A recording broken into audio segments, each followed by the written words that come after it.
As the host and judge of the carving and sculpting competition between Team USA and Team Canada today, what kind of criteria will you be judging the competitors on? Well, looking at both teams, the USA and Canada, the most important thing, of course, is using the knives properly.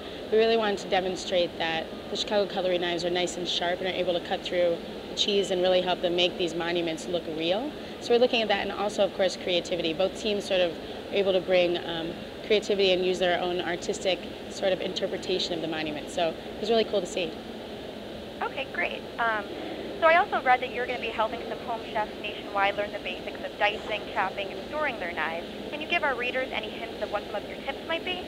I mean, the biggest tip to me as far as using your knives is making them stay nice and sharp. I think a lot of home cooks just sort of let their knives go and they're not real sharp, but you're able to get a much nicer clean edge when you have a sharp knife, and it's also a lot safer in the kitchen, so you won't cut yourself. What's great about the Chicago cutlery knives is they come with a reusable blade protector that comes on the knife as it's packaging. It's much greener because that ends up being the blade protector as well, that when you store it in a drawer, you're much less likely to cut yourself. It also keeps the blade nice and sharp. So those are some of the most important things, I think. Okay, thank you. Heading over to your new restaurant, Girl and the Goat. So it opened a couple months ago. Can you tell me a little bit about the cuisine that's being served there? Sure. We just celebrated our 3-month anniversary, and we're basically serving as much local fare as possible. I mean, we're in the middle of Chicago, so it's kind of hard to do that year-round. We're just coming on the cold months, but we'll always have all local meats, all sustainable, and we try to visit all the farms that we use at the restaurant before we actually serve the product, so it's been a lot of fun. Okay, great. Some of the readers of our website and blog are always in search of some great budget meals.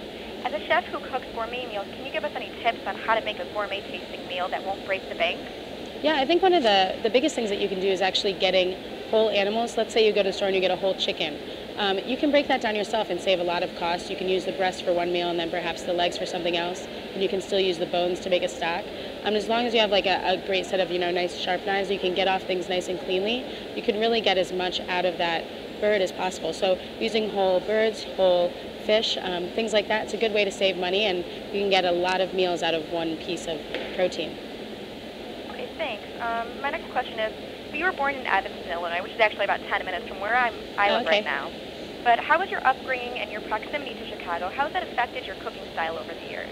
I was born in Evanston, grew up in Connecticut, but I lived with my mom, who was always a great cook. We actually joined together as a family and cooked together all the time.